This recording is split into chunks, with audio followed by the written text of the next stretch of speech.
என்னுடைய நண்பர் ஒருத்தர், அவருக்கு ஜாதகத்தில் நம்பிக்கை உண்டு. அவரே ஜோசியமெல்லாம் பார்ப்பார். என்ன சார் இந்த காலத்தில் இதையெல்லாம் நம்பிக்கிட்டு இருக்கீங்களேன்னு கேட்டா, உங்களுக்கு ஒன்றும் தெரியாது சார், இந்த உலகத்தில் ஒவ்வொருத்தரும் அவங்கவுங்க செய்கிற நல்லது கெட்டதுக்கு தகுந்த பலனை அனுபவிச்சே தீரணும்பார். அது மட்டும் இல்லை, ஒருத்தன் செத்துட்டா கூட அவன் செஞ்ச பாவ புண்ணியங்கள் கூடவே போயிட்டுருக்கோம்பார். அது எப்படி கூட போகும் அப்படின்னு குதர்க்கமாக கேட்டால், அதுக்கு அவர் ஒரு கதை சொன்னார். அது ரொம்ப சுவாரஸ்யமாக இருந்தது. ஒரு ஊரில் ஒருத்தர் இருந்தாராம். அவர் ஜோசியம் பார்க்குறதுல ரொம்ப கெட்டிக்காரரு. ஒருத்தருடைய தலைமுடியை மட்டும் அவர்கிட்ட காட்டினா போதும், அதை மட்டும் பார்த்துட்டு அவருடைய ஜாதகத்தையே சொல்லிவிடுவாராம். அப்பேற்பட்ட திறமை. அந்த ஆள் ஒரு சமயம் கன்னியாகுமரி கடற்கரைக்கு போயிருந்திருக்கிறார். அங்கே கரை ஓரமாக ஒரு மண்டை ஓடு கிடந்திருக்கு. அதை எடுத்து பார்த்துருக்கிறார். அந்த மண்டை ஓட்டை வச்சுக்கிட்டே அதோட ஜாதகத்தை அலசியிருக்கிறார். இந்த மண்டை ஓட்டுக்கு உரிய ஆசாமி வாழ்க்கையில் ரொம்ப கஷ்டப்பட்டுருக்கிறான், நிறைய கஷ்டத்தை அனுபவிச்சிருக்கிறான், அது தாங்க முடியாமல் தான் கடலில் விழுந்து தற்கொலை பண்ணிகிட்டு இருக்கான் அப்படிங்கிறத அவர் கணிச்சுட்டார். இருந்தாலும் இந்த மண்டை ஓடு இன்னமும் அனுபவிக்க வேண்டியது பாக்கி இருக்குது அப்படிங்கிறதையும் அவர் உணர்றார். அது சரி, ஒருத்தன் உயிரோடு இருக்கிற வரைக்கும் தானே நல்லது கெட்டதை அனுபவிக்க முடியும். செத்ததுக்கு அப்புறமும் பாக்கி இருக்குன்னா அதை எப்படி அனுபவிக்கிறது? இந்த மண்டை ஓட்டுக்கு இன்னும் கொஞ்சம் பாக்கி இருக்குது அப்படிங்கிறது அவருக்கு புரிஞ்சதே தவிர அதோட அர்த்தம் என்னங்கிறது அவருக்கு சரியாக விளங்கலை.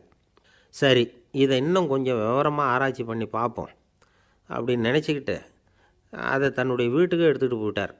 அந்த மண்டை ஓட்டை ஒரு பொட்டியில் வச்சு பூட்டினார். தன்னுடைய தனி அறையில் அதை பத்திரமா வச்சுக்கிட்டார். தினமும் ராத்திரி ஆனதும் தன்னுடைய மனைவியை பார்த்து, நீ போய் பூஜை அறையில் தனியாக படுத்துக்கோ அப்படின்னு சொல்லிவிட்டு, இவர் தினம் ராத்திரி 12 மணிக்கு பொட்டியை திறந்து அதை பார்ப்பார். மண்டை ஓடு அப்படியே இருந்ததே தவிர இன்னும் கொஞ்சம் பாக்கி இருக்குங்கிறதுக்கு அர்த்தம் அவருக்கு விளங்கலை. அந்த மண்டை ஓட்டுக்கு இன்னும் என்ன பாக்கி இருக்க போகுது? இப்படியே ஒரு 10 நாள் போச்சு. அந்த வீட்டம்மாவுக்கு சந்தேகம் வந்துட்டுது. நம்ம வீட்டுக்காரர் நம்மளை தனியாக ஏன் தூங்க சொல்கிறார் அப்படிங்கிற சந்தேகம். உடனே பக்கத்து வீட்டு அம்மாக்கிட்ட விஷயத்தை சொல்லியிருக்கிறாங்க. அந்த அம்மா உடனே, நீ கவலைப்படாத, நான் கண்டுபிடிச்சி சொல்கிறேன்னு சொல்லிவிட்டாங்களாம். அன்றைக்கி ராத்திரியே ஜன்னல் வழியாக எட்டி பார்த்துருக்குறாங்க. இந்த ஆள் மண்டை ஓட்டை கையில் வச்சுக்கிட்டு அதை திருப்பி திருப்பி அப்படியும் இப்படியும் பார்த்துக்கிட்டு இருந்தது தெரிஞ்சுட்டுது. மறுநாள் காலையில் அவரோட மனைவியை பார்த்தாங்க. ஏம்மா, உன் வீட்டுக்காரருக்கு நீ முதல் மனைவியா 2வது மனைவியா அப்படின்னு கேட்டாங்க. எனக்கு தெரிஞ்ச வரைக்கும் நான் ஒருத்தி தான் அவருடைய மனைவின்னாங்க. அப்படி இல்லை, நீ அவருக்கு 2வது மனைவி. முதல் மனைவியின் மண்டை ஓடு தான் அவர் கையில் இருக்குப்போ, அதை தான் அவர் தினமும் ராத்திரியில் எடுத்து பார்த்துக்கிட்டு இருக்கிறாரு அப்படின்னு விட்டாங்க அந்த அடுத்த வீட்டம்மா. அப்படியா விஷயம்னு சொல்லிவிட்டு கணவன் வீட்டில் இல்லாத நேரமாக பார்த்து அந்த மண்டை ஓட்டை எடுத்து கொண்டாந்து ஒரு உரலில் போட்டு உலக்கையால் குத்தி நொறுக்க ஆரம்பிச்சுட்டுது அந்த அம்மா. வெளியே போயிருந்த அந்த ஆள் அப்போ தான் உள்ளே நுழைஞ்சார். மண்டை ஓடு உலக்கைக்கிட்ட குத்து வாங்கிட்டு இருக்கு. அது அனுபவிக்க வேண்டியது இன்னும் கொஞ்சம் பாக்கி இருக்குது அப்படிங்கிறதுக்கான அர்த்தம் எனக்கு இப்போ தான் புரிஞ்சுதுன்னாராம் அவர். இந்த கதையிலேருந்து நாம் இன்னொரு நீதியையும் புரிஞ்சுக்கணும். அதாவது நம்ம வீட்டை பற்றி நமக்கு தெரியாததெல்லாம் அடுத்த வீட்டுக்காரங்களுக்கு நல்லா தெரியும். ரொம்ப நாளைக்கு முன்னாடி ஒரு நாள் கோவலன் நாடகம் நடந்தது. எங்கள் மதுரையில் நடந்தது. அதில் ஒரு முக்கியமான கட்டம், கண்ணகி கிட்ட சிலம்பை வாங்கிக்கிட்டு அதை விற்கிறதுக்காக மதுரை நகருக்கு புறப்படுறான் கோவலன். அந்த சமயத்தில் கண்ணகி பாடுற மாதிரி ஒரு நாடக பாடல் நாடக ஆசிரியர் எழுதினது. அது என்ன பாட்டுன்னா, மா பாவியோர் கூடி வாழும் மதுரைக்கு மன்னா போகாதீர் என்று அப்படின்னு ஆரம்பிக்கும் அந்த பாட்டு. இதுதான் அந்த பாட்டு. இதை கண்ணகி மேடையில் பாடின உடனே கூட்டத்தில் சலசலப்பு. நம்ம ஊர்லேயே நமக்கு முன்னாடியே நின்றுக்கிட்டு மா பாவியோர் கூடி வாழும் மதுரை அப்படின்னு சொல்கிறாங்களே, என்ன தைரியம் அப்படின்னு எல்லாம் குழப்பம் பண்ண ஆரம்பிச்சிட்டாங்க. மக்கள் சத்தம் போட ஆரம்பிச்சிட்டாங்க. எதிர்ப்பு குரல் அது பாட்டுக்கு வர வர அதிகமாக போட்டுது. கொண்டுக்கிட்டு வா அந்த நாடக ஆசிரியரை, எழுதுனது யார் அப்படின்னு ஒரே சத்தம் கூச்சல். வேறு வழி இல்லை. மெதுவாக மேடைக்கு வந்தார் அந்த நாடக ஆசிரியர். 4 பக்கத்திலிருந்தும் கேள்வி கணைகள். மக்களை பார்த்து கொஞ்சம் அமைதியாக இருங்கோ அப்படின்னு சொல்லிவிட்டு தன்னுடைய விளக்கத்தை சொல்ல ஆரம்பித்தார் அந்த நாடக ஆசிரியர். மா அப்படின்னு சொன்னால் திருமகளாகிய லட்சுமி அப்படின்னு அர்த்தம். பா அப்படின்னா கலைமகளாகிய சரஸ்வதி. வி அப்படின்னா மலைமகளாகிய பார்வதி. மா பாவியோர் அப்படின்னா திருமகளும் கலைமகளும் மலைமகளும், இவங்க மூவரும் அப்படின்னு அர்த்தம். இந்த 3 பேரும் வாழ்கின்ற மதுரை புனிதம் நிறைந்தது, சகல செல்வங்களும் நிறைஞ்சது. அப்படிப்பட்ட ஊரில் நான் அணிந்து கொள்ளும் இந்த சாதாரண சிலம்பை யார் வாங்கிக்குவாங்க? அப்படிங்கிற எண்ணத்தோடு தான் கண்ணகி அப்படி சொல்கிறா. அதை நினச்சி தான் நான் எழுதினேன். ஆகவே மதுரையை ரொம்ப சிரமப்படுத்தணும், ரொம்ப மோசமாக எழுதணும் அப்படிங்கிற எண்ணம்லாம் எனக்கு கிடையாது. பெருமைப்படுத்தணும்னு நினச்சி தான் அப்படி எழுதினேன் அப்படின்னு விளக்கம் கொடுத்தாராம். இந்த விளக்கத்தை கேட்டதும் எல்லாரும் ரொம்ப சமாதானம் ஆகிட்டாங்களாம். இப்படி விளக்கம் கொடுத்த அந்த நாடக ஆசிரியர் யார் தெரியுமா? அவர் தான் தமிழ் நாடக உலகின் முதல் ஆசான் சங்கரதாஸ் சுவாமிகள். அவருக்கு நகைச்சுவை உணர்வும் அதிகம். 1920ஆம் ஆண்டு திருநெல்வேலியில் அவர் தங்கியிருக்கிறார் நாடகம் நடத்துறதுக்காக. அவர் தங்கியிருந்த வீட்டில் கொசு மூட்டைப்பூச்சி அதிகமாக இருந்திருக்கு. அவரால் தூங்கவே முடியல. அவர் அனுபவித்த தொல்லைகள் ஒரு பாட்டாக உருவாச்சு. வேடிக்கையாக ஒரு பாட்டு எழுதினாராம். மூட்டையும் கொசுவும் ஒரு வீட்டிலே மீட்டிங் போட்டால் முன்னே நிற்க யாரால் முடியும்?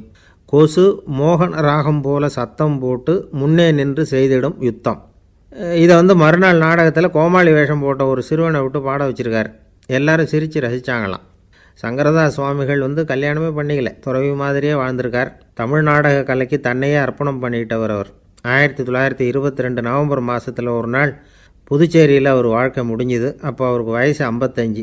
சங்கரதாஸ் சுவாமிகள் நாடக ஆசிரியர் மட்டும் இல்லை, மேடை நாடக இயக்குனர், தயாரிப்பாளர், அவரே ஒரு சிறந்த நடிகர்.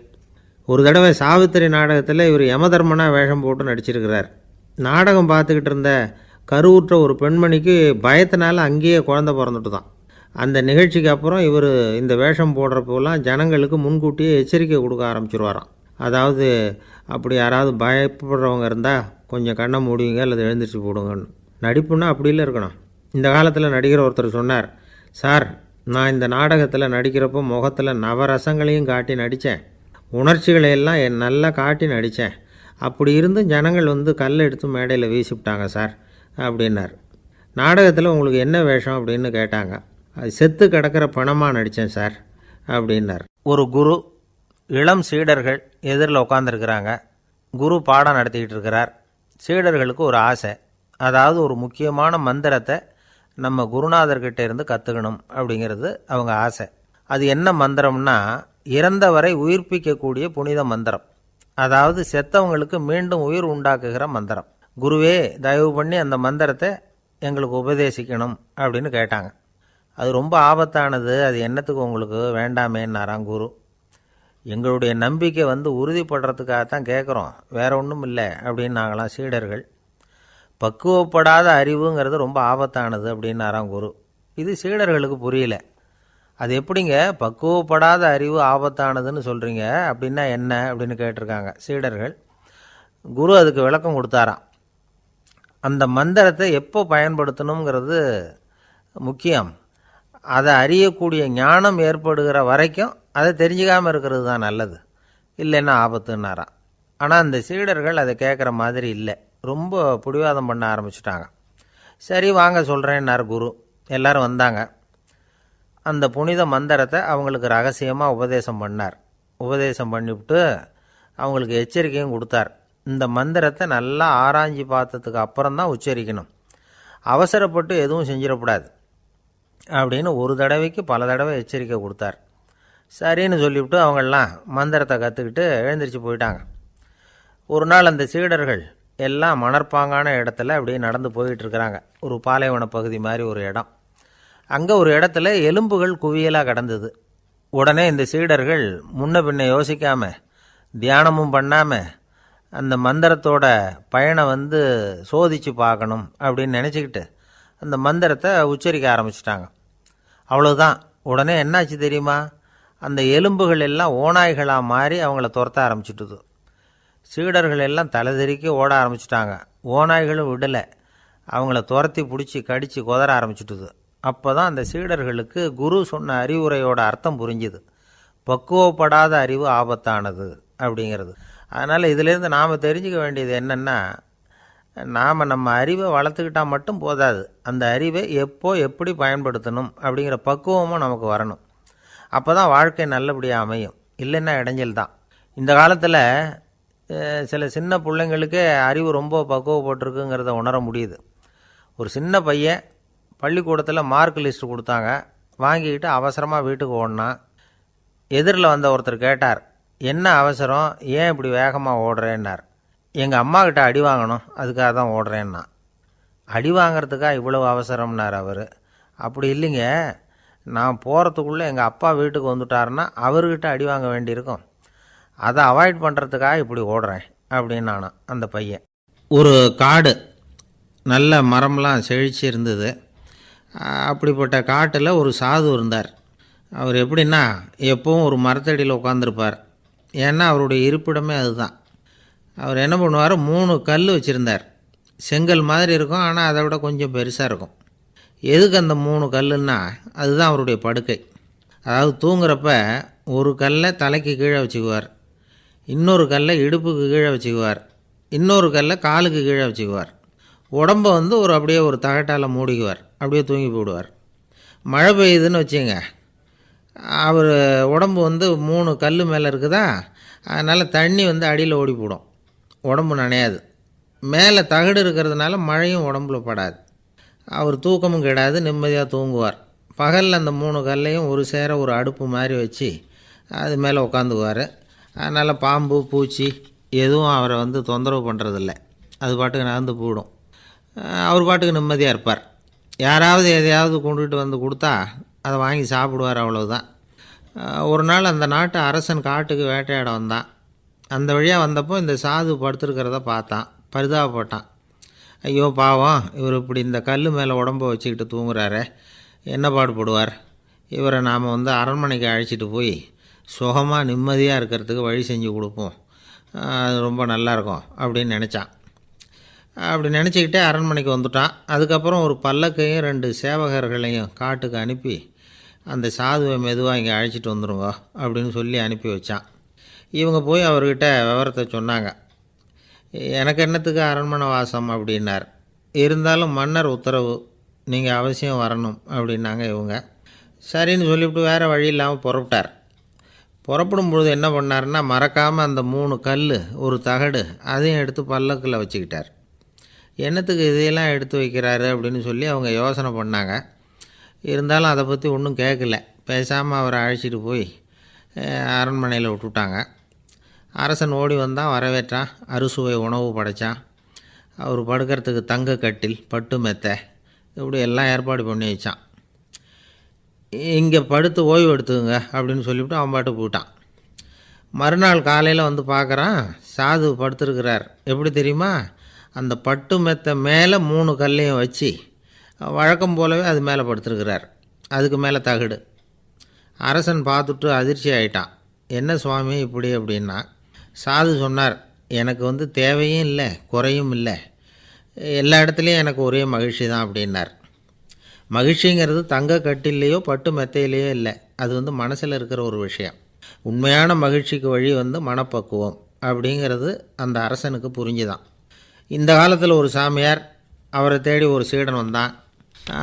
என்னாச்சு தெரியுமா, சுவாமி எனக்கு நிம்மதி வேணும், அதுக்கு என்ன வழின்னு கேட்டான். சாமியார் நிமிர்ந்து பார்த்தார். அப்புறம் சொன்னார், நீ ஏகப்பட்ட பேர்கிட்ட கடன் வாங்கியிருக்கிற, அதையெல்லாம் திருப்பி கொடுத்தா தான் உனக்கு நிம்மதி கிடைக்கும்னார். இவனுக்கு ஆச்சரியம். அது எப்படி சாமி, அவ்வளவு கரெக்டாக நான் கடன் வாங்கினதை கண்டுபிடிச்சிங்க அப்படின்னா, உனக்கு கடன் கொடுத்து சாமியாராக போனதே நான் தான்ப்பா, அதனால தான் இந்த கதிக்கு வந்தேன். என்கிட்டே வந்து நிம்மதிக்கு வழி கேட்குறிய, அதுதான்டா வேதனை அப்படின்னாராம் அவர். ஒரு தீக்குச்சி தீப்பெட்டியை பார்த்து கேட்டுதான், நாம் 2 பேரும் தானே உரசிக்கிறோம், ஆனால் நான் மட்டும் தீப்பிடிச்சி எரிஞ்சு போகிறேன், நீ அப்படியே இருக்கிறிய அப்படின்னு தான். அதுக்கு தீப்பெட்டி சொல்லியிருக்குது, உனக்கு தலையில் கணம் இருக்குது அதனால் அழிஞ்சு போகிற அப்படின்னு தான். எப்படி இருக்கு பாருங்கள் இந்த பதில். தலையில் கணம் உள்ளவங்க யாருமே சரியாக இருக்க முடியாது. எவ்வளவு பெரியவங்களாக இருந்தாலும் சரி, ரொம்ப கஷ்டம்தான் அது. கர்வங்கிறது கூடவே கூடாது. இதை விளக்கிறதுக்கு மகான் ஒருத்தர் ஒரு சம்பவத்தை சொல்கிறார். அர்ஜுனன் வந்து தீர்த்த யாத்திரை பண்ணானா, அப்போது தென்னிந்தியாவுக்கு வந்திருக்கிறான். ராமேஸ்வரத்துக்கு போனப்போ அங்கே இலங்கைக்கு கல்லுலாம் அடுக்கி போடப்பட்டிருந்த பாலத்தை பார்த்தானா. ஒரு சின்ன குரங்கு அதுக்கு பக்கத்தில் விளையாடிக்கிட்டு இருந்திருக்கு. அதை பார்த்துட்டு அர்ஜுனன் சிரிச்சிருக்கான். ஏன் சிரிக்கிறேன்னு கேட்டிருக்கு அந்த குரங்கு. ராமன் மிகச்சிறந்த வில் வீரன், அப்படி இருக்கிறப்போ அவன் வந்து இலங்கைக்கு அம்புகளாலேயே ஒரு பாலம் கட்டியிருக்கலாம். அதை விட்டுட்டு போயும் உன்ன மாதிரி குரங்குகளை துணையாக வச்சுக்கிட்டு இப்படி ஒரு கருங்கல் பாலத்தை கட்டியிருக்கிறானே அப்படின்னானா. அம்புகளால் பாலம் கட்ட முடியுமா அப்படின்னு கேட்டு தான் குரங்கு. ஏன் முடியாது, என்னால் முடியுமேன்னு இருக்கான் அர்ஜுனன். அம்பால் பாலம் கட்டலாம், இருந்தாலும் என்ன மாதிரி குரங்குகள் ஏறி நடந்தால் அது தாங்குமா? அதனால தான் ராமர் வந்து கருங்கல் பாலமே கட்டினார் அப்படின்றது குரங்கு சொல்லிச்சான். அப்படியே சொல்கிற, நான் வேணும்னா இப்போ அம்புகளாலேயே ஒரு பாலத்தை கட்டுறேன், நீ அது மேலே ஏறி நடந்து பார். பாலம் விழுந்துட்டுதுன்னா நான் தீ மூட்டி அதில் குதித்து உயிர் தியாகம் பண்ணிவிட்றேன் அப்படின்னு நான் ரொம்ப கோபமாக. உடனே அந்த சின்ன குரங்கு பெரிய உருவம் எடுத்துட்டு தான் கையில் கதையோடு அர்ஜுனன் முன்னாடி நிற்கிறான் அனுமன். பார்த்தா, என்னுடைய தலைவர் ராமரையா இழிவாக பேசுகிற, நீ இப்போ பாலம் கட்டு, நான் என்னுடைய பலத்தை காட்டுறேன் அப்படின்னு அனுமன். அர்ஜுனன் வந்து தன்னுடைய காண்டிபத்தை எடுக்கிறான், சரமாரியாக அம்புகளை விடுறான். அதெல்லாம் ஒன்றோட ஒன்று கோத்துக்கிட்டு அப்படியே பாலம் மாதிரி நிற்கிது. அர்ஜுனன் தலை நிமிர்ந்து நின்னான். அனுமன் வந்து உயர கிளம்பி அங்கேருந்து பாலத்தில் வந்து பொத்துன்னு இறங்கினான். பாலம் அப்படியே நொறுங்கி போச்சு தூள் தூளாக. என்ன அர்ஜுனா, இப்போ என்ன செய்ய போகிற அப்படின்னு ஏளனமா. அர்ஜுனன் தலையை தொங்க போட்டுக்கிட்டான். சொன்னபடி தீ மூட்டி அதில் குதிக்கிறதுக்காக 3 தடவை சுற்றி வந்தான். அப்போது கிருஷ்ணர் அங்கே வந்தார். என்ன அர்ஜுனா, என்ன நடக்குது, என்ன இது அப்படின்னு ஒன்றும் தெரியாத மாதிரி கேட்டார். அர்ஜுனன் வாயை திறக்கிறதுக்கு முன்னாடி அனுமன் வாயை திறந்தான், நடந்ததை சொன்னான். அர்ஜுனன் சவால் விட்டபடி உயிர் திறந்தே ஆகணும்னு அனுமன். கிருஷ்ணர் யோசனை பண்ணார். நல்லது, இந்த சவால் விட்டதுக்கும் நடந்ததுக்கும் யார் சாட்சி? பெரிய ஒருத்தரை சாட்சியாக வச்சுக்கிட்டல்லவா நீங்கள் இந்த போட்டியை நடத்தியிருக்கணும் அப்படின்னார். அதனால் என்ன, இப்போ மறுபடியும் அந்த போட்டியை நடத்திவிட்டா போச்சு, என்னால் அந்த அம்பு பாலத்தை நொறுக்க முடியாதா அப்படின்னு அனுமன். சரி, இப்போ மறுபடியும் அது நடக்கட்டும்னார் கிருஷ்ணர். அர்ஜுனன் அம்பு பாலம் அமைச்சான். அனுமன் ஏறி குதிச்சான். பாலம் அசைஞ்சு கொடுக்கவே இல்லை, அவ்வளோ உறுதியாக இருக்குது. இப்போ அனுமன் தலையை குனிஞ்சிக்கிட்டான். அர்ஜுனன் நன்றியோடு நிமிர்ந்து பார்த்தான். கிருஷ்ணருடைய தோள்கள்லேயும் முதுகள்லேயும் ரத்தம். என்ன சுவாமி, என்ன நடந்ததுன்னு நான் பதறி போய், உன் அம்பு பாலத்தை நான் தான் முட்டு கொடுத்து தாங்கிக்கிட்டு இருந்தேன். அனுமன் குதித்தப்போ என் மேலே ஏற்பட்ட காயங்கள் இவை. பின்ன உன்னுடைய அம்பு பலத்தினாலேயா பாலம் நின்றுதுன்னு நினைக்கிறேன் அப்படின்னாரான். முதல்ல வந்து அர்ஜுனன், அப்புறம் அனுமன் 2 பேருக்குமே கர்வ பங்கம் ஆகிட்டு தான். அதாவது அவங்கக்கிட்ட இருந்த கர்வம் போயிட்டுது. யாராக இருந்தாலும் கர்வம் கூடாதுங்கிறத இதிலேருந்து நாம் புரிஞ்சுக்கணும். இந்த காலத்தில் நாமெல்லாம் எந்த விஷயத்துக்கெல்லாம் கர்வப்பட்டுருக்கோம் தெரியுமா? 2 பெண்கள் தங்களுடைய கணவன்மார்களை பற்றி ரொம்ப பெருமையாக பேசிக்கிட்டாங்களாம். அதில் ஒரு அம்மா சொல்லியிருக்கு, என் வீட்டுக்காரர்கிட்ட எந்த சப்ஜெக்ட் கொடுத்தாலும் சரி அந்த விஷயத்தை பற்றி அழகாக 1 மணி நேரம் பேசுவார் அப்படின்னாங்களாம்.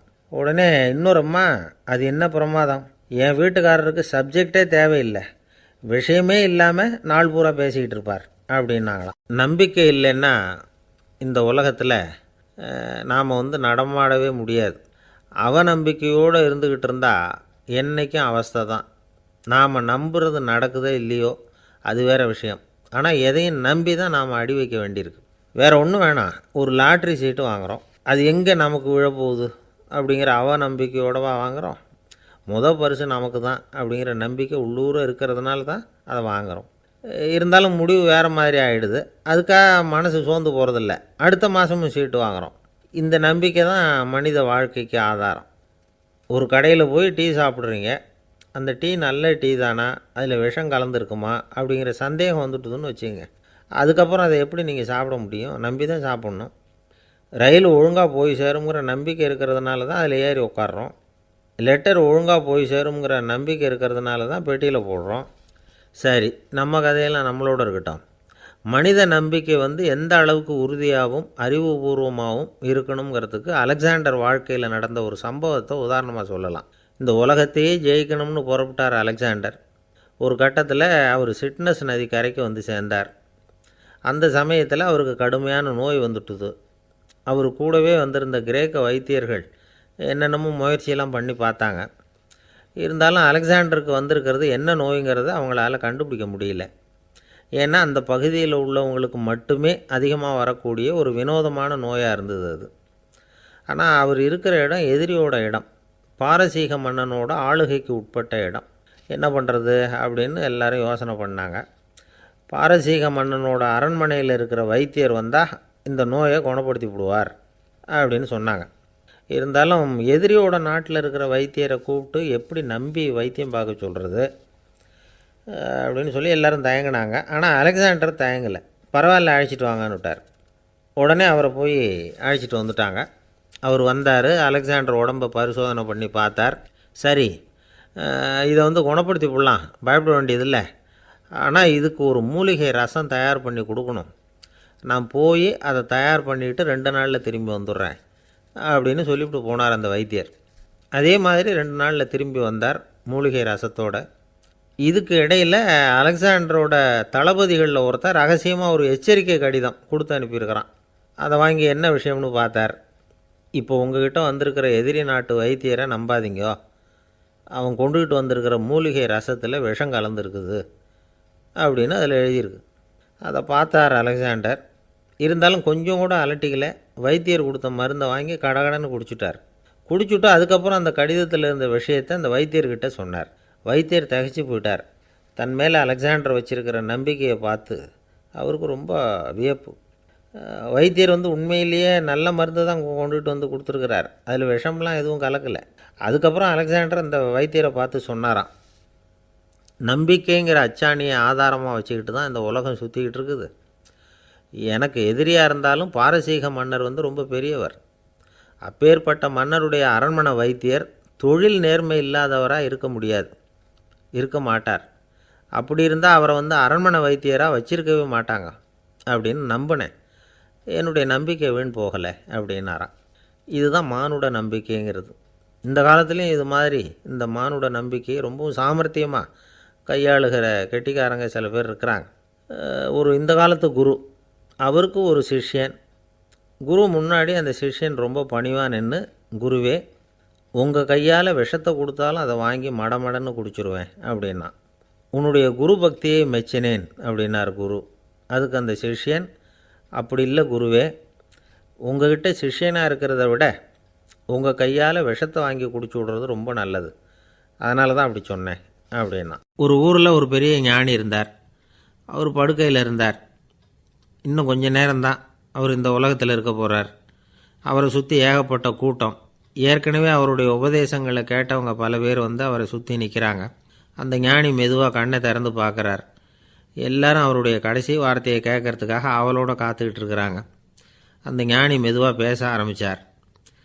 நான் என்னுடைய வாழ்நாள் பூராவும் உங்களுக்கு நிறைய போதனைகள் சொல்லிக்கிட்டு இருக்கிறேன். பேரானந்தம், மகிழ்ச்சி, தியானத்தன்மை, இதை பற்றியெல்லாம் சொல்லியிருக்கிறேன். இப்போ நான் வேறு ஒரு கரைக்கு போய்கிட்டுருக்கிறேன். நான் இனிமேல் இந்த கரையில் இருக்க மாட்டேன். நீங்கள் நான் சொன்னதையெல்லாம் கேட்டீங்க, ஆனால் எதையும் நீங்கள் நடைமுறைப்படுத்தி பார்க்கல. எல்லாம் கேட்டதோடு சரி, அதோடு விட்டுவிட்டீங்க. அப்புறம் அதை தள்ளி போட்டுக்கிட்டே வந்துட்டீங்க. மேலும் அதை தள்ளி போடுறதுல எந்த பிரயோஜனமும் கிடையாது. இப்போ நான் போய்கிட்டு இருக்கிறேன், உங்களில் யாராவது என்னோட வர்றதுக்கு தயாரா அப்படின்னு கேட்டார். அவ்வளவுதான், யாரும் வாயை திறக்கலை. ஒரே மௌனம், சத்தமே இல்லை. ஒருத்தர் பார்த்துக்கிட்டே நிற்கிறாங்க. அந்த கூட்டத்தில் ஒரு ஆள் அந்த ஞானி கூடவே 40 வருஷத்துக்கு மேலே இருந்திருக்கிறான். அவனும் வாயை திறக்காமல் இன்னொருத்தன் முகத்தை பார்த்துக்கிட்டே நிற்கிறான்.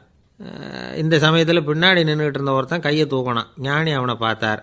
சரி, ஒருத்தனுக்காவது நம்மோட வர்றதுக்கு தைரியம் இருக்குது அப்படின்னு நினச்சார்.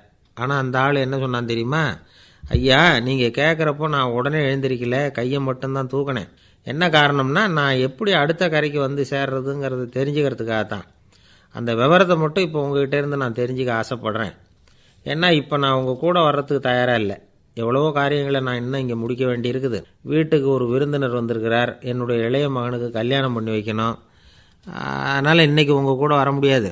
அது மட்டும் இல்லை, இப்போ உங்கள் கூட அடுத்த கரைக்கு வந்தால் திரும்பி வர முடியாதுன்னு வேறு சொல்கிறீங்க. அதனால் இப்போ நான் வரல. இன்னொரு நாள் நிச்சயமாக நான் வர்றேங்க, உங்களை சந்திக்கிறேன். அதனால் இப்போ நீங்கள் இன்னொரு தடவை எங்களுக்கு விளக்கமாக சொல்லணும். ஏற்கனவே பல தடவை சொல்லியிருக்கிறீங்க. தயவு பண்ணி இப்போ ஒரு தடவை சொன்னீங்கன்னா சௌகரியமாக இருக்கும்.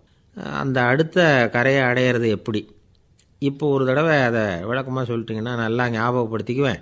அது சரியான சமயம் வர்றப்போ இது எனக்கு உதவியாக இருக்கும் அப்படின்னு நானும். ஆனால் உண்மை என்ன தெரியுமா? அந்த சரியான சமயம் வரவே இல்லை அப்படிங்கிறது தான் உண்மை. இப்படி அந்த கதை முடியும். இந்த கதை அந்த ஒரு ஆளுக்கு மட்டும் இல்லை, கிட்டத்தட்ட எல்லாருக்குமே அது பொருந்தும் அப்படிங்கிறாங்க விவரம் தெரிஞ்சவங்க. எல்லாருமே அந்த சரியான தருணத்துக்காகத்தான் காத்துக்கிட்டு இருக்கிறாங்களாம். அதுக்காக ஜோசியம் பார்க்குறாங்க, கைரேகை பார்க்குறாங்க, நாளைக்கு என்ன நடக்குங்கிற ஆவலில் எல்லோரும் காத்துக்கிட்டு இருக்கிறாங்க. ஆனால் அந்த ஒரு நாள் ஒருபோதும் வரப்போகிறதில்ல. நீங்கள் தள்ளி போடுறதுக்காக பல அர்த்தமில்லாத காரணங்களை தேடுறீங்க அப்படிங்கிறார் ஒரு ஞானி. காத்திருக்கிறதுலேயே நம்ம காலம் ஓடி போயிடுது.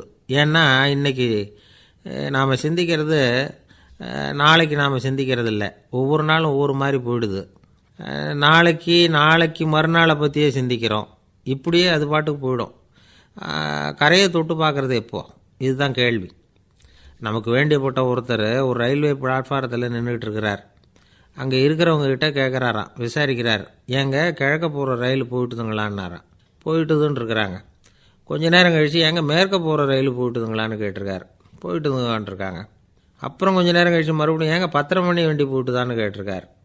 தொடர்ந்து காலையிலேருந்து சாயந்தரம் வரைக்கும் இப்படி ஒரே இடத்துல நின்றுட்டு கேட்டுக்கிட்டே இருக்கிறார். இதை பார்த்துக்கிட்டு இருந்த ஒருத்தர் அவர்கிட்ட வந்து, ஏங்க நீங்கள் எங்கே போகணும் அப்படின்னு கேட்டாராம். இவர் மெதுவாக சொன்னாராம், இந்த ரயில்வே லைனை தாண்டி அந்த பக்கம் போகணும் அப்படின்னாராம். ஒரு நண்பர் அவர்கிட்ட பேசிக்கிட்டு இருந்தேன். மனித உறவுகள் பற்றி அவர் சொல்லிகிட்டு இருந்தார். அமெரிக்காவில் தந்தை மகன் உறவு எப்படி இருக்குது அப்படிங்கிறத விளக்கிறதுக்கு அவர் ஒரு கதையை சொன்னார். ஒரு அப்பா பகல் பூராவும் அலுவலகத்தில் வேலை, ஓடி ஆடி உழைச்சிக்கிட்டு களைச்சி போய் ராத்திரி 10 மணிக்கு மேலே வீடு திரும்பினான். வீட்டு வாசலில் அவரோட மகன் காத்துக்கிட்டு இருக்கிறான். இன்னமும் தூங்கலை. அப்பாவை வாசல்லையே தடுத்து நிறுத்தி, அப்பா உனக்கு சம்பளம் எவ்வளவு அப்படின்னு கேட்குறான்.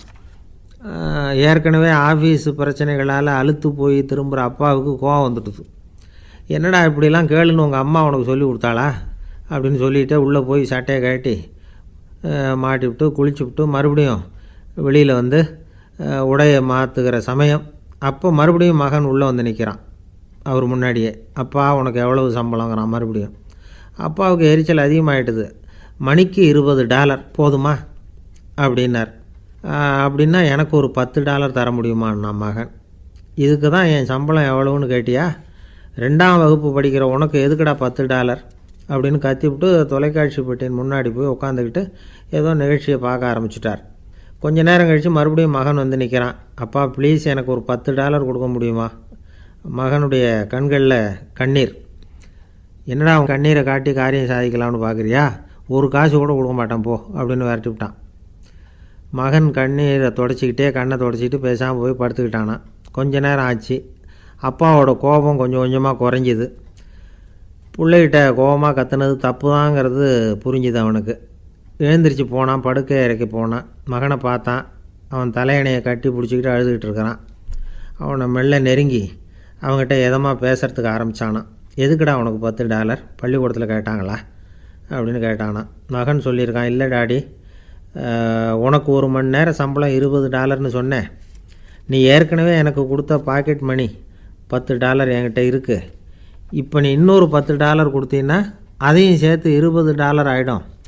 அந்த $20 நான் உனக்கு கொடுத்துருவேன். அப்படி கொடுத்தா நீ என் கூட 1 மணி நேரம் செலவழிப்ப இல்லையா? அதுக்காக தான் $10 கேட்டேன் அப்படின்னு சொன்னானான். அந்த அப்பா கண்ணு கலங்கி போச்சான். ஆதரவோடு தன்னுடைய மகனை கட்டி பிடிச்சி அழ ஆரம்பிச்சிட்டாராம். இதுதான் நண்பர் சொன்ன கதை. அமெரிக்கா மட்டும் இல்லை, உலகம் பூராவும் இன்றைக்கி மனித உறவுகள் இப்படி தான் மாறிட்டுருக்கு. பெரியவர்கள் அறிவுரை என்ன தெரியுமா? உங்கள் குழந்தைகளிடமிருந்து குழந்தை பருவத்தை பிரித்து விடாதீர்கள் அப்படிங்கிறது தான். அதாவது இன்றைய குழந்தைகள் தங்கள் பிருந்தாவனத்தை இழந்து விடுகிறார்கள் அப்படிங்கிறது அவங்களுடைய கருத்து. இந்த நிலைக்கு நாம் காரணமாக இருந்துடக்கூடாது. குழந்தைகளோட விளையாடுவோம், குடும்பத்தோடு உறவாடுவோம் அப்படிங்கிறது தான் நம்முடைய நோக்கமாக இருக்கணும். இன்றைய உறவு முறைக்கு இன்னொரு உதாரணம் சொல்லுவாங்க. ஒருத்தர் வந்தாராம். அவர் பக்கத்தில் ஒரு சின்ன பையன். நாம் அவரை விசாரிக்கிறோம், யார் இந்த பையன் அப்படின்னா அவர் சொல்கிறார், இவன் எனக்கு தூரத்து உறவு அப்படின்னாராம். இந்த தூரத்து உறவுன்னா எப்படின்னு இருக்கான். இதுக்கு அவன் சொல்லியிருக்கிறான், இவன் எங்கள் அப்பாவுக்கு 8வது புள்ள அப்படின்னானான். ஒரு ஆசாமி வேகமாக ஓடிக்கிட்டு இருந்தான். ஏன் இப்படி ஓடுறேன்னு கேட்டார் இன்னொருத்தர். அங்கே ஒரு ஆள் அடிபட்டு கிடக்கிறான், அதை பார்த்தேன், உடனே ஓடுறேன்னா. எங்கேன்னு கேட்டார். ஆஸ்பத்திரிக்குன்னா. ஒரு ஆள் அடிபட்டு கிடக்கிறத பார்த்தா உடனடியாக நாம் செய்ய வேண்டியது முதல் உதவி, அதுக்கப்புறம் தான் ஆஸ்பத்திரி. இன்றைக்கி விபத்துங்கிறது சர்வசாதாரணமாக நடந்துக்கிட்டு இருக்குது. வாகன விபத்து, வெடிகுண்டு விபத்து, தீ விபத்து, கட்டடம் சரியறது, பூகம்பம், இப்படி நிறைய நடக்குது. ஒரு விபத்தை பார்த்துட்டா நம்மளில் பல பேர் நமக்கு என்னத்துக்கு வம்புன்னு ஒதுங்கி போயிடுறதும் உண்டு. சில பேர் துணிஞ்சு கிட்ட போய் உதவி செய்கிறதும் உண்டு. அப்படி உதவி செய்ய நினைக்கிறவங்களுக்கு உபயோகப்படுற தகவல் இது. விபத்தில் காயமடைஞ்சவங்களை 3 பிரிவாக பிரிக்கலாமா. முதல் வகை கொஞ்சம் சீரியஸானது, உயிருக்கு உடனே ஆபத்து தரக்கூடியது. மூளை காயம், முகம், கழுத்து காயங்கள், இருதயம், நுரையீரல் காயங்கள், வயத்தில் உள்ளுறுப்பு காயங்கள், அதிகப்படியான இரத்தப்போக்கு, இதனால எல்லாம் பாதிக்கப்பட்டிருந்தால் அது முதல் வகை. அப்படின்னு நாமளே மனசுக்குள்ளே முடிவு பண்ணிக்கணும். இவங்களுக்கெல்லாம் உடனடியாக முதல் உதவி கொடுக்கணும். தாமதப்படுத்தாமல் ஆஸ்பத்திரிக்கு கொண்டுகிட்டு போயிடணும். இப்படி கொஞ்சம் எச்சரிக்கையாக நடந்துக்கிட்டால் அவங்களில் பல பேரை காப்பாற்றி போடலாம். ரெண்டாவது வகை எப்படின்னா, முதல் உதவி விரைவாக கிடைச்சா உயிர் பிழைக்கக்கூடிய மார்பு காயங்கள், கைகால் எலும்பு முறிவு, இடுப்பு முதுகெலும்பு காயம், சீரான இரத்த சேதம், இப்படிப்பட்டவங்களை ரெண்டாவது வகையாக பிரிக்கணும். ஆபத்து இல்லாத சிராய்ப்புகள், சிறு காயங்கள், இரத்த உறைவுகள், இதனால் பாதிக்கப்படுறவங்க மூணாவது வகை. ஒருத்தர் தலையில் அடிபட்டு நினைவு விழுந்துட்டார்னு வச்சுங்க, அவருக்கு வாந்தி வர்றதுனால புறையேறி மூச்சு அடைப்பு உண்டாகும். இப்படி ஆகாமல் இருக்கிறதுக்காக தலையை ஒரு பக்கமாக சாய்ச்சி வைக்கலாம். நாடி துடிப்பையும் இதய துடிப்பையும் தொட்டு பார்க்கணும். அது குறைஞ்சிருந்தாலும் சரி, நின்று இருந்தாலும் சரி, அவர் மார்பை நிமிஷத்துக்கு 80 தடவை உள்ளங்கையால் அழுத்தி இதய துடிப்பை மீட்கிறதுக்கு உதவி பண்ணணும். கழுத்தில் காயம்பட்டாலும் ஆபத்து அதிகம். கழுத்துக்கு அடியில் ஒரு துண்டை மடித்து வைக்கலாம். 2 பக்கமும் சின்ன தலையணை அல்லது துணி மடிப்புகளை வச்சு கழுத்தை அதிகமாக அசையாமல் பார்த்துக்கலாம்.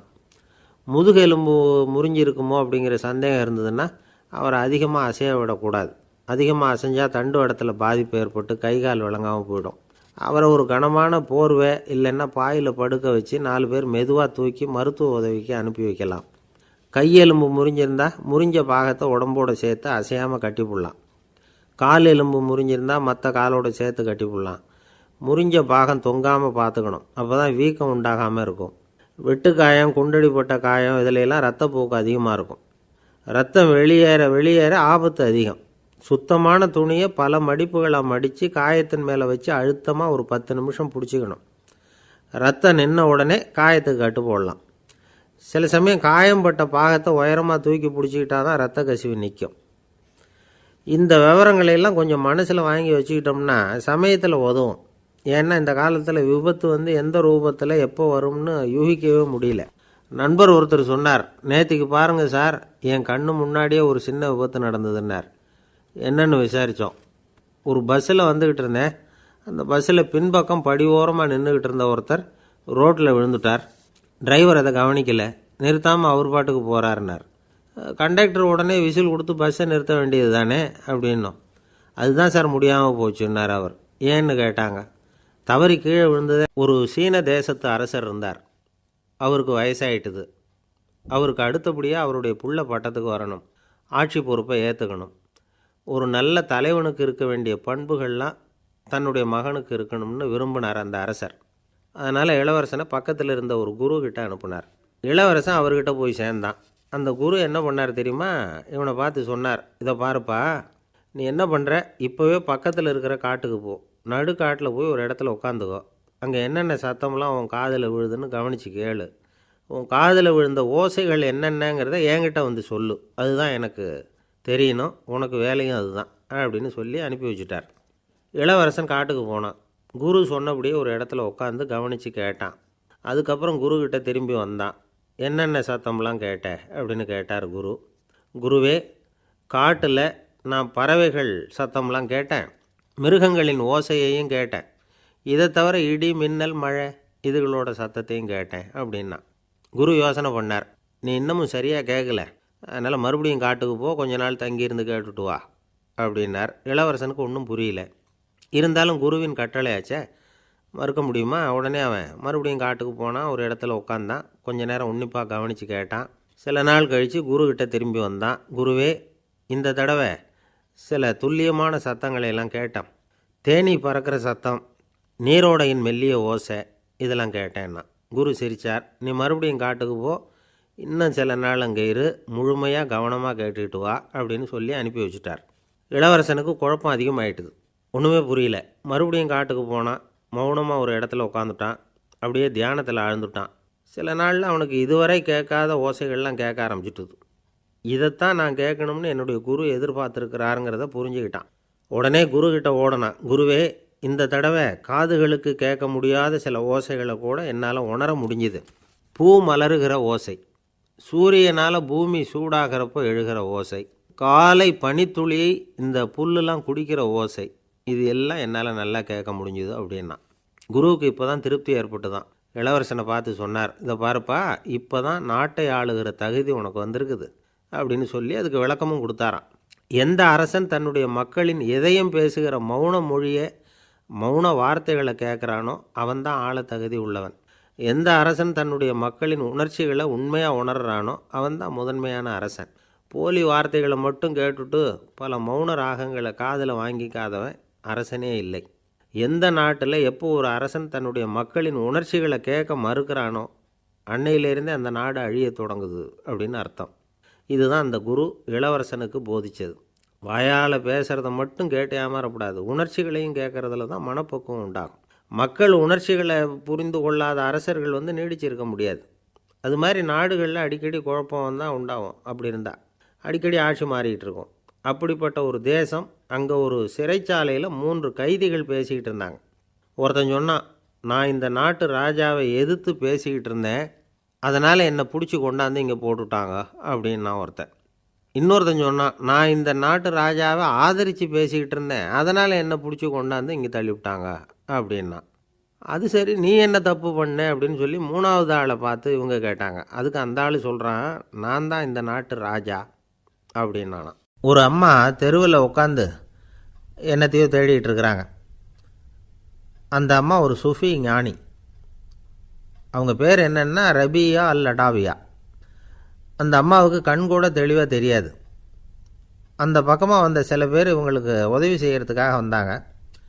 என்ன தேடிகிட்டு இருக்கிறீங்க அப்படின்னு கேட்டாங்க. இதுக்கு அந்த அம்மா, அந்த கேள்வி அவ்வளோ முக்கியத்துவம் இல்லை, நான் தேடிகிட்டு இருக்கிறேன், உங்களால் முடிஞ்சால் எனக்கு உதவி பண்ணலாம் அப்படின்னாங்களாம். உதவி செய்ய வந்தவங்களுக்கு ஆச்சரியம். எதை தேடுறோங்கிறது தெரியாமல் இப்படி ஏன் நேரத்தை செலவழிக்கிறீங்க, நாங்கள் எப்படி உங்களுக்கு உதவ முடியும், எங்களுக்கு ஒன்றும் புரியலையே அப்படின்ட்டுருக்காங்க. சரி, உங்களை திருப்தி பண்ணுறதுக்காக சொல்கிறேன், ஒரு குண்டூசி தொலைஞ்சி போச்சு, அதை தேடுறேன் அப்படின்னாங்களாம் அந்த அம்மா. அதுக்கப்புறம் இவங்களும் சேர்ந்து தேட ஆரம்பிச்சிட்டாங்க. கொஞ்ச நேரம் ஆச்சு, ஒன்றும் கிடைக்கல.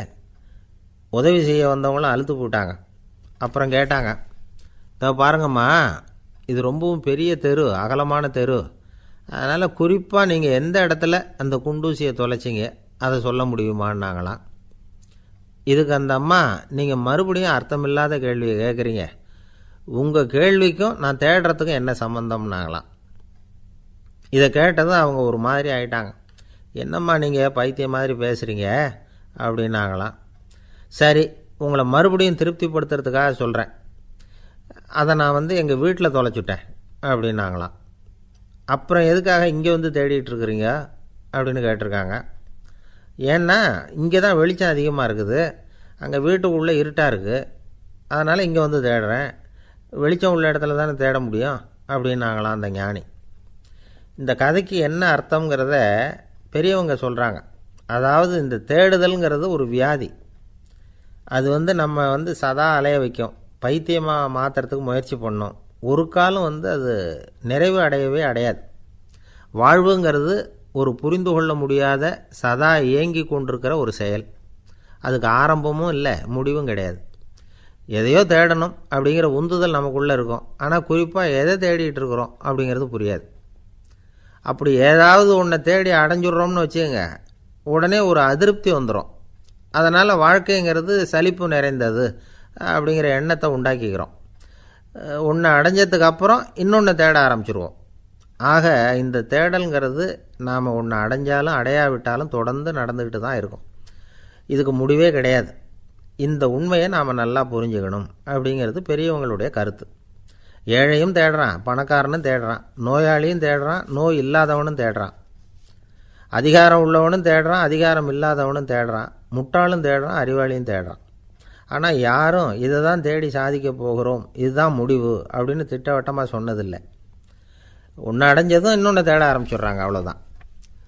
அதாவது உங்களின் தேடுபவர் உங்கள் உள்ளே தான் இருக்கிறார், அவரை தேடி கண்டுபிடியுங்கள். இதுதான் ஞானிகள் நமக்கு சொல்லுகிற ஒரு ஆலோசனை. நம்மால் ஒருத்தன் ஜெயிலில் இருந்தான். இன்னொரு கைதி அவனை பார்த்து கேட்டான், ஏன்பா உன்னை பார்க்குறதுக்கு வெளியிலேருந்து யாருமே இங்கே வர்றது இல்லையே, உனக்கு சொந்தக்காரங்களே கிடையாதா அப்படின்னு கேட்டானா. ஏன் இல்லை, எனக்கு சொந்தக்காரங்க நிறைய பேர் உண்டு, அவங்க என்னை பார்க்க வராததுக்கு காரணம் வேற அப்படின்ட்டுருக்கான் இவன். என்ன காரணம்னு கேட்டான் அவன். அதுக்கு இவன் சொன்னானா, அதுக்கு என்ன காரணம்னா அவங்க எல்லாரும் இங்கே உள்ளேயே இருக்கிறாங்க, அப்படின்னு ஒருத்தர் ஒரு தவறு செஞ்சு விட்றாருன்னு வச்சுக்கோங்க. உடனே நீ செஞ்சது தவறு அப்படின்னு சொல்கிறது ஒரு வகை. அதுக்கு பதிலாக எது சரின்னு அவர் புரிந்து கொள்ள உதவி செய்கிறது இன்னொரு வகை. இந்த ரெண்டாவது வகை இருக்குது பாருங்கள், நிர்வாக இயலில் இது ரொம்ப முக்கியம். அலுவலகத்தில் வேலை பார்க்குற ஒருத்தர் முக்கியமாக தெரிஞ்சுக்க வேண்டியது என்ன தெரியுமா? சக ஊழியர்கள்கிட்ட எப்படி பழகணும், மேலதிகாரிகள்கிட்ட எப்படி பழகணும், தனக்கு கீழே வேலை செய்கிறவங்கக்கிட்ட எப்படி பழகணும், வாடிக்கையாளர்கள்கிட்ட எப்படி பழகணும், இவங்க எல்லார்கிட்டையும் செம்மையான உறவை ஏற்படுத்திக்கிறது எப்படி, இதையெல்லாம் சொல்லிக் கொடுக்குற பாடம் தான் இன்டர் பர்சனல் ஸ்கில், திறமையான உறவு அப்படிங்கிறது. எந்த வேலையில் இருந்தாலும் சரி, இந்த உறவுகளை வளர்க்கும் திறன் உள்ளவங்க சீக்கிரம் முன்னுக்கு வந்துடுறாங்க. மற்றவங்கக்கிட்ட உறவை பலப்படுத்திக்கிறது எப்படி அப்படின்னு தெரிஞ்சுக்கிட்டோம்னா எந்த ஒரு தடையையும் சுலபமாக தாண்டி செய்கிற தொழிலில் முன்னுக்கு வந்துடலாம். ஹார்வர்டு பல்கலைக்கழகத்தில் ஒரு கணக்கெடுப்பு பண்ணி பார்த்தாங்களாம். பார்க்குற வேலையில் எது மாதிரி குணாதிசயம் உள்ளவங்க வேகமாக முன்னுக்கு வர்றாங்க அப்படின்னு தெரிஞ்சுக்கிறதுக்காக இந்த கணக்கெடுப்பு. வெவ்வேறு துறையில் வேகமாக முன்னுக்கு வந்திருக்கிற பல பேரை சந்தித்து இந்த சர்வேயை நடத்தியிருக்கிறாங்க. அவங்க கண்டுபிடிச்சி சொல்லியிருக்கிற உண்மை என்ன தெரியுமா? ஒருத்தர் ஒரு வேலையில் இருந்தால் அது சம்பந்தப்பட்ட சப்ஜெக்ட் பற்றிய அறிவு 35% இருந்தால் போதுமா. ஆனால் உறவுகளை வளர்க்கக்கூடிய திறன், இன்டர் பர்சனல் ஸ்கில்லு 65% வேணும். இப்படி உள்ளவங்க சீக்கிரம் முன்னுக்கு வந்துடுறாங்களாம். அதனால் ஒருத்தருக்கு வேலை சரியாக புரியலைன்னா கூட விவரமாக மற்றவங்கக்கிட்ட பழகிறது எப்படின்னு புரிஞ்சால் போதும், அவர் முன்னுக்கு வந்துடலாம். அலுவலகங்களில் மட்டும் இல்லை, எல்லா இடங்கள்லேயும் இது ரொம்ப முக்கியம். வீட்டுக்குள்ளேயும் இது ரொம்ப முக்கியம், வீட்டுக்கு வெளியேயும் இது முக்கியம். அடுத்தவங்கக்கிட்ட பழகிறது எப்படிங்கிறத தெரிஞ்சிக்காதவன் வாழ்க்கையில் முன்னேற முடியாது. இன்றைக்கி ஆயுதங்களால் காயப்படுத்தி கொள்ளுகிறவர்களை விட வார்த்தைகளால் காயப்படுத்தி கொள்ளுகிறவர்கள் தான் அதிகம். பெரியவங்க என்ன சொல்கிறாங்க தெரியுமா? நீங்கள் இந்த பூமியில் பிறந்ததன் அர்த்தம் பூர்த்தி ஆகணும்னா அடுத்தவங்களுக்கு உதவி பண்ணுங்க. அடுத்தவங்களுக்கு உதவி செய்ய முடியாவிட்டால் கூட பரவாயில்லை, ஆனால் யாரையும் புண்படுத்தி விடாதீங்க அப்படின்னு சொல்கிறாங்க. எனக்கு தெரிஞ்ச ஒருத்தர் ஒரு அலுவலகத்தில் வேலை பார்க்குறார். அவர் சொல்லுவார், எனக்கு இந்த இன்டர் பர்சனல் ஸ்கில் ரொம்ப அதிகம் சார். சக ஊழியர்கள்கிட்ட ரொம்ப சுமூகமாக நடந்துக்குவேன். என் கூட வேலை பார்க்குற ஒருத்தருக்கு ஏதாவது ஒரு கஷ்டம்னா அந்த சமயத்தில் அவர் செய்ய வேண்டிய வேலையை நான் செஞ்சுருவேன் சார் அப்படிம்பார். நான் அவர்கிட்ட சமீபத்தில் அப்படி ஏதாவது செஞ்சுருக்கீங்களா அப்படின்னு கேட்டேன். செஞ்சுருக்கேன் சார். போன வாரம் புதன்கிழமை ஆஃபீஸில் என் பக்கத்து சீட்டுக்காரருக்கு வயிற்று வலி. உடனே நான் மெடிக்கல் லீவ் போட்டுவிட்டு எங்கள் வீட்டுக்கு போயிட்டேன் சார் அப்படின்னார். இந்த காலத்து புள்ள ஒருத்தன் தன்னோட அப்பாவை பார்த்து சொன்னான், அப்பா, நான் உனக்கு உதவி செய்யலாம்னு நினைக்கிறேன், என்ன உதவி செய்யணும்னு சொல்லு அப்படின்னா. நீ சும்மா இருந்தால் அதுவே எனக்கு செய்கிற பெரிய உதவிடா அப்படின்னார் அப்பா. சும்மா இருக்கிறதும் ஒரு உதவி தான், அது மாதிரி மௌனமும் ஒரு சமூக சேவை தான் அப்படிங்கிறார் காஞ்சி பெரியவர். நமக்கு 5 புலன்கள் இருக்குது, மெய், வாய், கண், மூக்கு, செவி. இந்த 5லேயும் அதிகப்படியான வேலை எதுக்குன்னு நினைக்கிறீங்க? வாய்க்கு தான். ஏன்னா அதுக்கு 2 வேலை. இப்போ கண்ணுக்கு பார்க்குறது மட்டும்தான் வேலை, காதுக்கு கேட்குறது மட்டும்தான் வேலை, மூக்குக்கு வாசனை அறியறது தான் வேலை, உடம்புக்கு உணர்றது மட்டும்தான் வேலை. ஆனால் வாய் அப்படி இல்லை, அதுக்கு 2 வேலை. சாப்பிட்றதும் அதுதான், பேசுகிறதும் அதுதான். அதாவது வாய் ஒன்று தான் கர்மேந்திரியமாகவும் இருக்குது, ஞானேந்திரியமாகவும் இருக்குது அப்படின்னு சொல்லுவாங்க. சாப்பாட்டில் உட்காந்தா எந்தெந்த ஆகாரம் என்னென்ன ருசின்னு அறிவிக்கிற வேலையும் செய்யுது. சபையில் உட்காந்தா பாடுறது, பேசுறது, சிரிக்கிறது, இது மாதிரியான வேலையும் செய்யுது. இன்னொரு வித்தியாசம், கண்ணு, காது, மூக்கெல்லாம் ஸ்ட்ரெயின் பண்ணிக்கிட்டு வேலை செய்கிறதில்ல. ஒரு ரோஜா பூ பார்த்தா உடனே மூக்கு அப்படியும் இப்படியும் அசைய ஆரம்பிக்கிறதில்ல. ஒரு சங்கீதத்தை கேட்ட உடனே காது ஆட ஆரம்பிக்காது. ஆனால் வாய் அப்படி இல்லை, அது பேசினாலும் சரி சாப்பிட்டாலும் சரி அசைஞ்சு தான் ஆகணும். ஆக மற்றதை விட வாய்க்கு வேலை ஜாஸ்தின்னு தெரியுது. சாப்பிட்றது, பேசுறது அப்படின்னு 2 காரியம் அதுக்கு. இப்படி 2 காரியம் இருக்கிறதுனால அது 2ஐயும் பாதியாக குறைச்சிக்கணுங்கிறது கடவுள் அபிப்பிராயமாக இருக்கணும் அப்படிங்கிறார் காஞ்சி பெரியவர். ஆனால் இப்போ நாம் அப்படியே நடந்துக்கிறோம், அதுக்கு நேர்மாறாக நடந்துக்கிறோம். நாம் சாப்பிட்றதும் அதிகம், பேசுகிறதும் அதிகம், 2 வேலையையும் தேவைக்கு அதிகமாகவே செய்கிறோம். வாய் தான் ரொம்ப ஓவர் ஒர்க்குடு. அதுக்கு ஓய்வு கொடுத்தா உடம்பும் நல்லாயிருக்கும், உலகமும் நல்லாயிருக்கும். மௌன விரதம் இருக்கிறதெல்லாம் எதுக்காக நினைக்கிறீங்க? இதுக்காக தான். இந்த காலத்தில் மௌனமாக இருக்கிறவங்கெல்லாம் மகத்தான தொண்டு செய்கிறாங்க அப்படின்னு தான் சொல்லணும். சத்தம் அதிகமாக போய் தான் சவுண்டு பொல்யூஷன் வருது. அது மட்டும் இல்லை, மௌனமாக இருந்தால் சண்டை சச்சரவே வராது. மௌனம் கலக நாஸ்தி. ஆக இதுவும் ஒரு சமூக சேவை தான். நமக்கு தான் வாய் இருக்குதேங்கிறதுக்காக வசமாக சாப்பிட்றதும் தப்பு, வளவளன்னு பேசுகிறதும் தப்பு. ஒரு கருத்தை சொல்கிறதுக்கு ஒரே ஒரு சொல்லு போதும் அப்படின்னு இருக்கும்பொழுது 2 சொற்களை செலவு பண்ணாதே.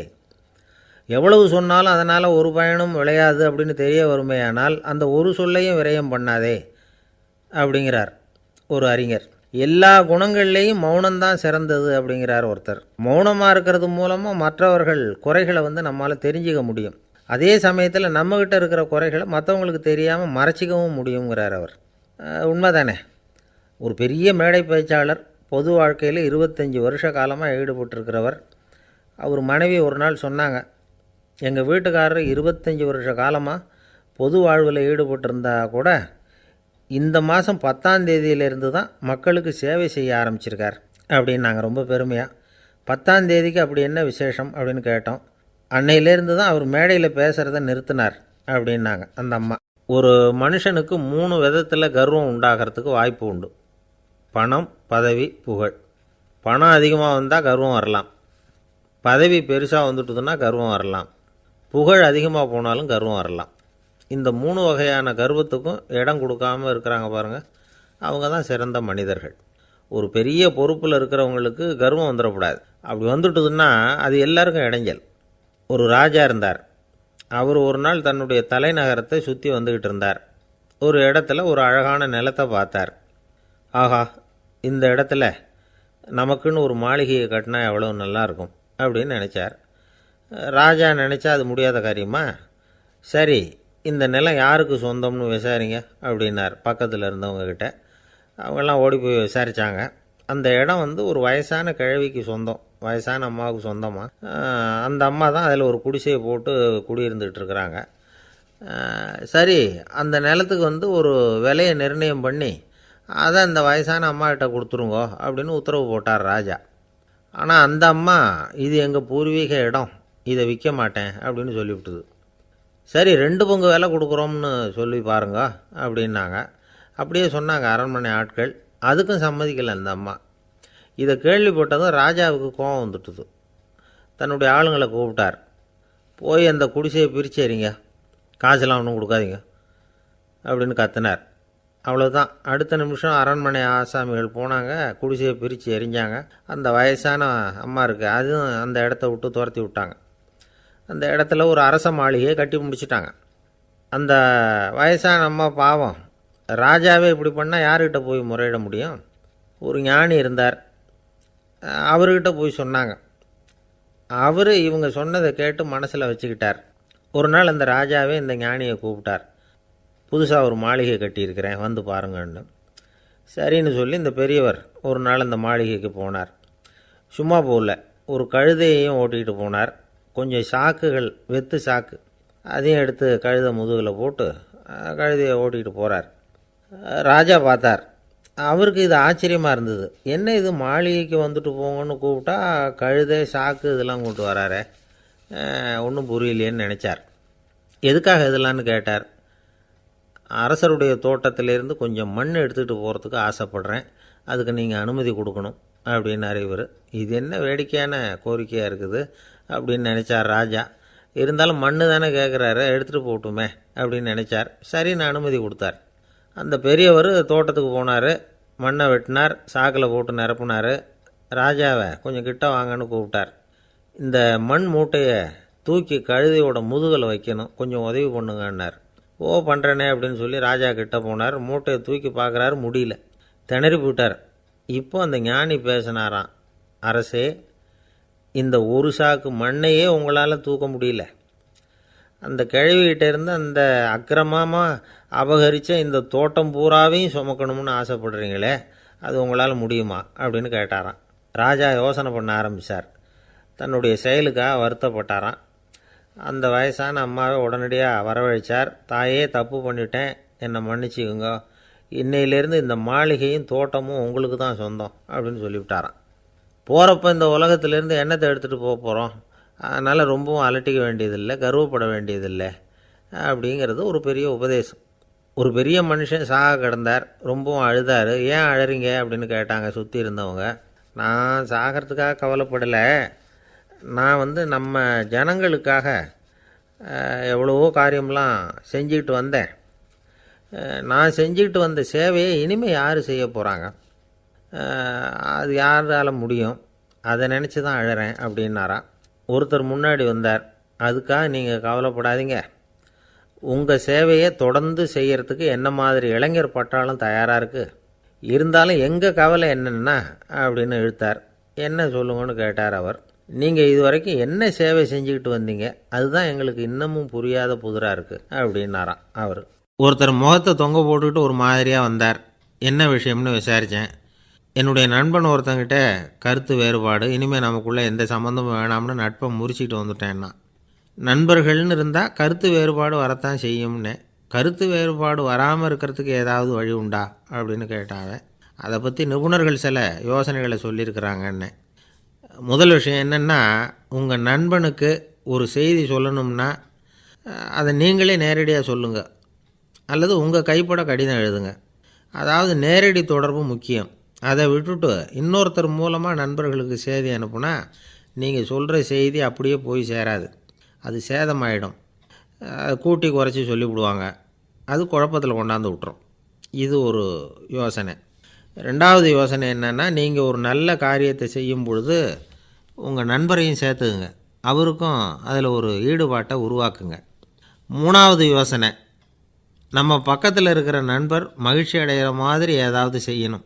சின்ன சின்ன செயல்களாக இருந்தாலும் பரவாயில்ல, அவர் நமக்கு எதுவும் செய்யலையே, நாம் எதுக்கு செய்யணும் அப்படின்னு நினச்சிக்கிட்டு இருக்கக்கூடாது.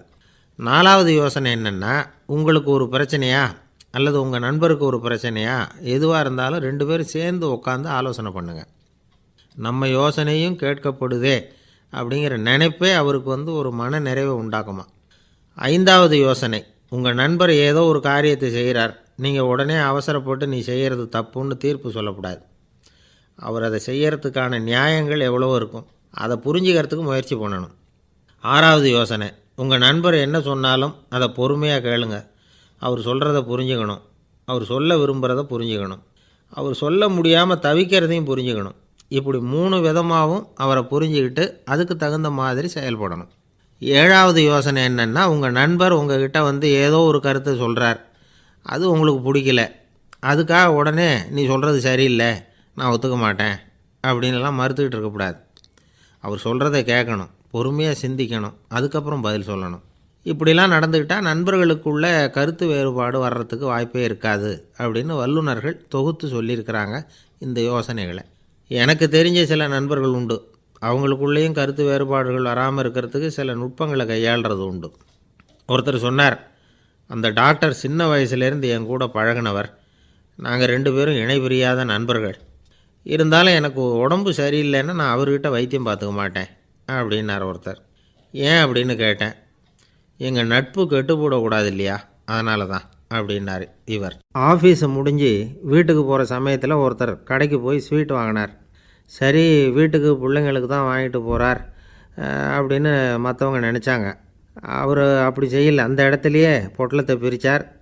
திருட மாதிரி அப்படியே சுற்றி ஒரு தரம் பார்த்துக்கிட்டார். யாரும் தெரிஞ்சவங்க இல்லைங்கிறத முடிவு பண்ணிவிட்டு அவசரமாக அதை அப்படியே போட்டு முழுங்கிவிட்டு கையை தொடச்சிக்கிட்டு நல்ல பிள்ளை மாதிரி நடந்து போக ஆரம்பிச்சிட்டார். அவர் யாருன்னா, அவரோட பிரச்சனை எல்லாருக்கும் தெரியாது, சில பேருக்கு தான் தெரியும். அதாவது அவர் உடம்பில் சர்க்கரை இருக்குதுன்னு டாக்டர் சொல்லிவிட்டாராம். அதனால் வீட்டில் சர்க்கரையே இவர் கண்ணில் காட்டுறதில்ல. அதனால் இவர் யார் கண்ணிலையும் படாமல் இப்படிப்பட்ட வேலைகள்லாம் செய்கிறது வழக்கம். யாருக்கும் தெரியாமல் இப்படி ஸ்வீட்டை வாங்கி சாப்பிட்டுட்டு அவர் பாட்டுக்கு போயிடுறது. இப்படிப்பட்டவங்களுக்கெல்லாம் கொஞ்சம் ஆறுதலான தகவல் இன்றைக்கி. அது என்னென்னா, நாம் சாப்பிட்ற சர்க்கரைக்கும் நம்ம உடம்பில் உள்ள சில கோளாறுகளுக்கும் அப்படி என்ன தான் சம்மந்தம் இருக்குது. இதை பற்றி சமீபத்தில் சில ஆராய்ச்சிகள்லாம் நடந்திருக்குது. ஏன்னா சர்க்கரைன்னாவே விஷம் மாதிரி அதை பார்க்குறவங்களும் சில பேர் உண்டு. சின்ன பிள்ளைங்களுக்கு வயத்தில் பூச்சி உண்டாகிறதுலேருந்து பெரியவங்களுக்கு நீரிழிவு வர்ற வரைக்கும் எல்லாத்துக்கும் சர்க்கரை தான் காரணம்னு சொல்லிகிட்டு இருக்கிறோம். ஆனால் அந்த அளவுக்கு பயப்பட வேண்டிய அவசியம் இல்லை அப்படின்னு சொல்கிறாங்க. சர்க்கரை வியாதி, இருதய நோய், பித்த நீர்ப்பை நோய், இதெல்லாம் சில நோய்கள்லாம் நாம் சாப்பிட்ற சர்க்கரைக்கும் தொடர்பு இருக்குன்னு நினைக்கிறோம். ஆனால் அப்படி சம்பந்தம் உண்டுங்கிறதுக்கு போதுமான அளவுக்கு ஆதாரம் இல்லை அப்படிங்கிறாங்க ஆராய்ச்சியாளர்கள். ஒரே ஒரு சம்பந்தம் தான் உறுதியாக இருக்குதான். அதுவும் இந்த பல் சிதைவு அப்படின்னு இருக்கு இல்லையா, அந்த சர்க்கரை சாப்பிட்றதுக்கும் இந்த பல் சிதைவுக்கும் சம்பந்தம் இருக்குது அப்படிங்கிறத மட்டும் உறுதியாக சொல்கிறாங்க. சர்க்கரைன்னா நாம் சாப்பிட்ற ஜீனி மட்டும் இல்லை, பழம், காய்கறி, பால், தேன், இப்படி எல்லாத்துலேயும் அது இருக்குது. கேரட்டு கொடுக்குற சத்தில் 88% சர்க்கரை, ஆப்பிள் கொடுக்குற சக்தியில் 95% சர்க்கரை. இது ஜீனி சர்க்கரை, இது ஆப்பிள் சர்க்கரை அப்படிங்கிற வித்தியாசம்லாம் உடம்புக்கு கிடையாது. ரெண்டுமே உடனடியாக சக்தி கொடுக்குது. ஒரு ஸ்பூன் சர்க்கரையில் 16 கலோரி தான் சத்து இருக்குது. அதிகமாக சர்க்கரை சாப்பிட்டா நீரிழிவு வந்துருங்கிறது தப்பான ஒரு அபிப்பிராயம். டயபெட்டிஸுங்கிறது ஒரு மெட்டபாலிக் டிஸார்டர், அவ்வளவுதான். அதாவது நாம் சாப்பிட்ற சர்க்கரையை நம்ம உடம்பு திறமையாக உபயோகப்படுத்திக்க முடியல அப்படின்னு அர்த்தம். அதனால தான் அதிகமாக இனிப்பு வேணாம்னு சொல்கிறோம். ஏற்கனவே உடம்பால் முடியாத ஒன்றை மறுபடியும் அது தலையில் சுமத்தி அதிகமாக வேலை வாங்க வேணாமே அப்படிங்கிறதுக்காக தான். ஆகாரத்தில் அதிகமாக சர்க்கரை இருந்தால் அதனால் உடனே சர்க்கரை வியாதி வந்துடும்ங்கிறதுக்கு விஞ்ஞான ரீதியாக போதுமான ஆதாரம் இல்லை. அதனால் எப்போவாவது அதிகமாக ஸ்வீட்டு சாப்பிட்டுட்டா ஐயோ அதிகமாக சாப்பிட்டோமோ என்ன பண்ண போகுது தெரியலையே அப்படின்னு நினச்சி மனசை போட்டு குழப்பிக்க வேண்டியதில்லை. பொதுவாக எதுவுமே அதிகமாக வேண்டாம், எல்லாம் சீராக இருந்தால் போதும். நீரிழிவுங்கிறது புதுசாக வந்துட்ட ஒரு நோய் இல்லை, ரொம்ப காலமாகவே இருக்கிற ஒன்று தான். நம்ம முன்னோர்கள் இதை மதுமேகம் அப்படின்னு சொல்லுவாங்க. அதை கட்டுப்படுத்துறதுக்கு அவங்களே சில வழிமுறையை சொல்லி வச்சுருக்கிறாங்க. அது என்னென்னா வேறு ஒன்றும் இல்லை, இந்த பாவக்காய், முள்ளங்கி, அருகம்புல், அவ்வளவுதான். வெள்ளை முள்ளங்கி இருக்குல்ல, அதை வாரத்துக்கு 3 நாள் சாப்பிட்டுக்கிட்டு வாங்க. நூலுக்கோல் ரொம்ப நல்லது. இல்லைன்னா முள்ளங்கி சாறு 1 ounce சாப்பிட்டுட்டு வரலாம். ரத்தத்தில் சேர்கிற சர்க்கரை அளவு இதெல்லாம் கட்டுப்படுத்துது. சிறுநீரில் காணப்படுகிற சர்க்கரை அளவையும் சமநிலைப்படுத்துது. தினமும் ஆகாரத்தில் கோதுமை, கேழ்வரகு, வெந்தயம், கருவேப்பிலை, சோயாபீன்ஸ் எது கிடைக்குதோ சேர்த்துக்கலாம். இப்படிலாம் செஞ்சுக்கிட்டு வந்தால் அப்புறம் வீட்டுக்கு தெரியாமல் கடையில் போய் நின்றுக்கிட்டு ஸ்வீட் வாங்கி திருட்டுத்தனமாக சாப்பிட வேண்டிய அவசியமே உங்களுக்கு வராது. 2 ஆசாமிகள் கடற்கரையில் உட்காந்து சாவகாசமாக பேசிக்கிட்டு இருந்தாங்களாம்.